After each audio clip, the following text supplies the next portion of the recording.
Le président Trump s'en prend violemment au président ukrainien Volodymyr Zelensky, après une altercation tendue dans le bureau ovale. Le président Donald Trump a vivement critiqué le président ukrainien Volodymyr Zelensky après un affrontement houleux dans le bureau ovale vendredi, affirmant que le dirigeant de Kiev avait manqué de respect aux États-Unis d'Amérique. Trump et Zelensky devaient initialement tenir une conférence de presse conjointe à 13 heures, après la signature d'un accord cadre sur les minerais. Mais le programme prévu a volé en éclats après une violente altercation verbale impliquant Trump, Zelensky et le vice-président J.D. Vance. Nous avons eu une réunion très significative aujourd'hui à la Maison-Blanche, a écrit Trump sur Truth Social. Beaucoup de choses ont été révélées, des choses qu'on ne peut comprendre qu'en discutant sous une telle pression et tension. C'est incroyable ce qui ressort sous l'effet de l'émotion. Et j'en suis venu à la conclusion que le président Zelensky n'est pas prêt pour la paix si l'Amérique est impliquée, car il considère que notre implication lui donne un avantage dans les négociations. Je ne veux pas d'avantage, je veux la paix. Il a manqué de respect aux États-Unis d'Amérique dans ce bureau ovale si cher à notre nation. Il pourra revenir quand il sera prêt pour la paix. Peu après la publication du message de Trump, The Post a confirmé l'annulation de la conférence de presse. Zelensky, le visage fermé, a quitté l'aile ouest à 13h42, soit 2h20 après son arrivée. En discutant avec mes amis en Pologne, ils s'inquiètent du fait que vous vous alignez trop sur Poutine. Quel est votre message pour eux? Eh bien, si je ne m'alignais pas sur les deux camps, vous ne seriez jamais d'accord. Vous voulez que je dise des choses terribles sur Poutine, puis que je lui dise « Salut Vladimir, où en est-on sur l'accord ?» Ça ne fonctionne pas comme ça. Je ne suis pas aligné sur Poutine. Je ne suis aligné sur personne. Je suis aligné avec les États-Unis d'Amérique et pour le bien du monde. Je suis aligné avec le monde et je veux mettre un terme à cette situation. Regardez la haine qu'il a pour Poutine. C'est très difficile pour moi de négocier un accord avec un tel niveau de haine. Il éprouve une haine immense, et je le comprends, mais je peux vous dire que l'autre camp ne l'adore pas non plus. Donc ce n'est pas une question d'alignement. Je suis aligné avec le monde. Je veux régler cette affaire. Je suis aligné avec l'Europe. Je veux voir si on peut conclure un accord. Vous voulez que je sois dur? Je peux être plus dur que n'importe qui. Je peux être impitoyable, mais vous n'aurez jamais d'accord comme ça. Voilà où on en est. Une dernière question. Je vais répondre à cela. Écoutez, pendant 4 ans, les États-Unis ont eu un président qui se tenait devant les caméras et jouait les durs avec Vladimir Poutine. Et pourtant, Poutine a envahi l'Ukraine et a ravagé une grande partie du pays. La voie vers la paix et la prospérité, c'est peut-être la diplomatie. On a essayé la méthode de Joe Biden qui consistait à bomber le torse et à faire croire que les paroles du président des États-Unis comptaient plus que ses actions. Ce qui fait des États-Unis un grand pays, c'est leur engagement dans la diplomatie. C'est ce que fait le président Trump. Puis-je poser une question? Oui, bien sûr. Il a occupé de vastes parties de l'Ukraine, là c'est la Crimée. Il les a occupées en 2014. Donc pendant des années, je ne parle pas seulement de Biden, mais à l'époque, c'était Obama. D'abord, le président Obama, puis le président Trump, puis Biden. Et maintenant, c'est le président Trump. Que Dieu bénisse. Maintenant, le président Trump va l'arrêter. Mais en 2014, personne ne l'a stoppé. Il s'est contenté d'occuper et de prendre. Il a tué des gens. Vous savez ce qu'était la ligne de front en 2015? En 2014? 2014, oui. Il a tué. Moi, j'étais pas encore là. C'est exactement ça. Mais entre 2014 et 2022, la situation est restée la même. Des gens sont morts sur la ligne de front. Personne ne l'a arrêté. Vous savez qu'on a eu des conversations avec lui, beaucoup de conversations, des discussions bilatérales, et j'ai signé avec lui, moi, en tant que nouveau président, en 2019. J'ai signé un accord avec lui, j'ai signé avec Macron et Merkel. Nous avons signé un cessez-le-feu. Tous m'ont dit qu'ils ne violeraient jamais cet accord. On a signé un contrat gazier avec lui, un contrat gazier.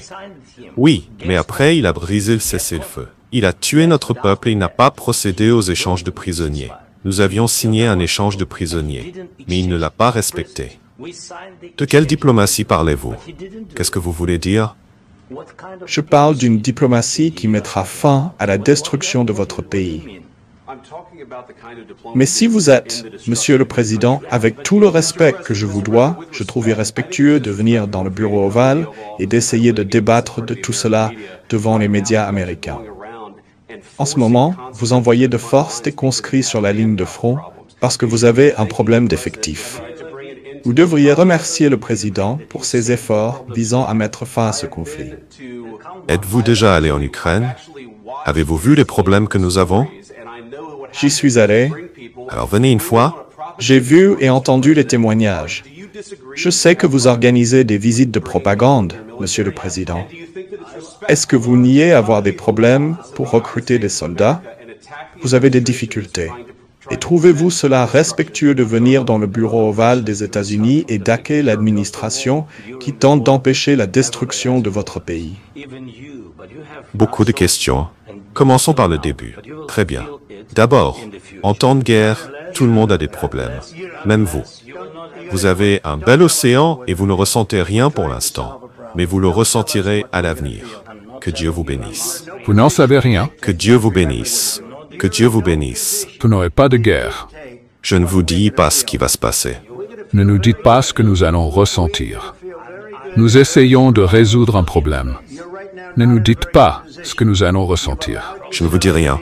Parce que vous n'êtes pas en position de nous dicter cela. Vous n'êtes pas en position de nous dire ce que nous allons ressentir. Nous allons nous sentir très bien. Très bien et très fort. En revanche, vous actuellement, vous n'êtes pas en position de force. Vous vous êtes laissé enfermer dans une très mauvaise situation à la fin de cette guerre. Soyons clairs. Dès le début de cette guerre, Monsieur le Président, Vous n'êtes pas en bonne posture. Vous n'avez pas les cartes en main pour... Avez-vous dit merci, ne serait-ce qu'une seule fois? Depuis le début de cette réunion, avez-vous dit merci? Non.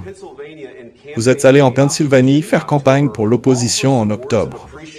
Où sont vos mots de reconnaissance envers les États-Unis et le président qui essaye de sauver votre pays?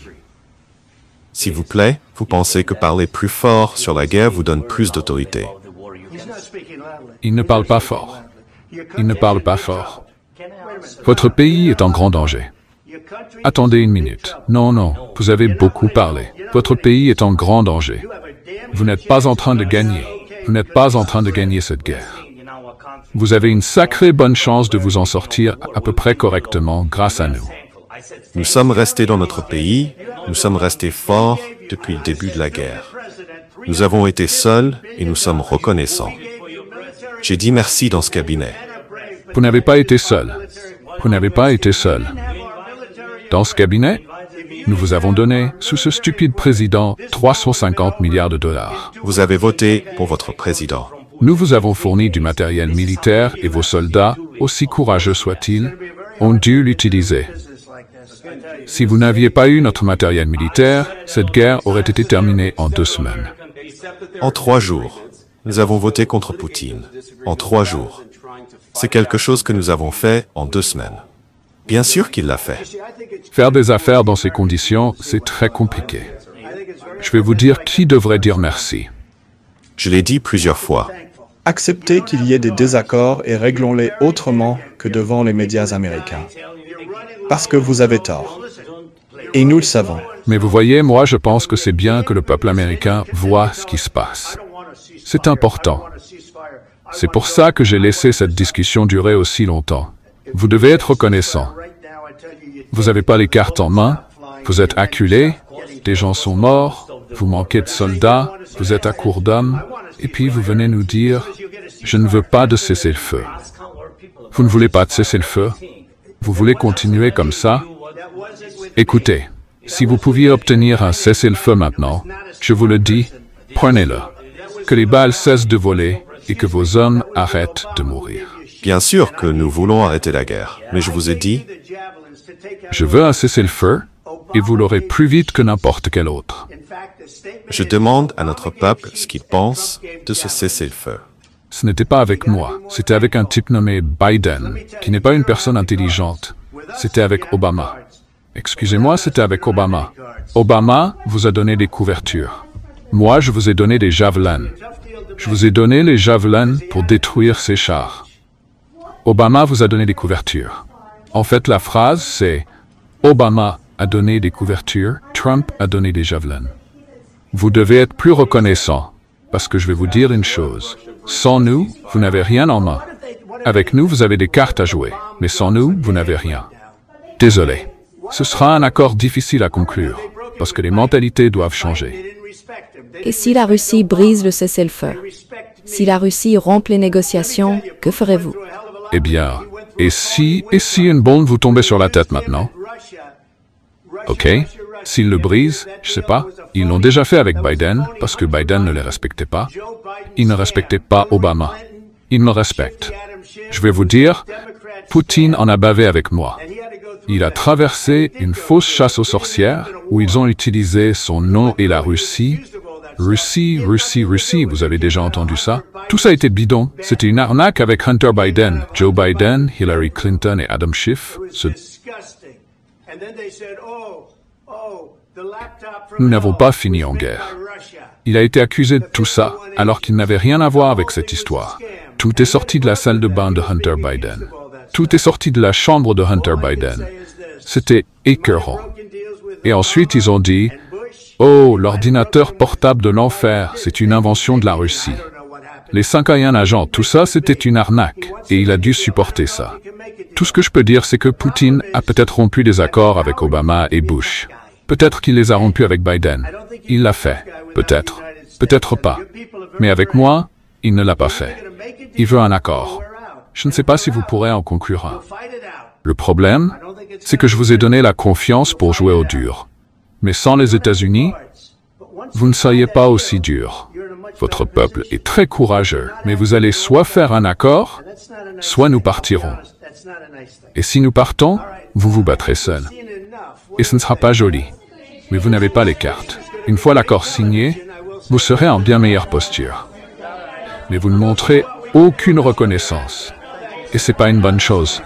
Honnêtement, c'est pas une bonne chose. Bon, je pense qu'on en a assez vu. Qu'en pensez-vous? Ça va faire une sacrée émission télé, je peux vous le dire. Nous verrons ce que nous pouvons faire pour arranger ça. Merci.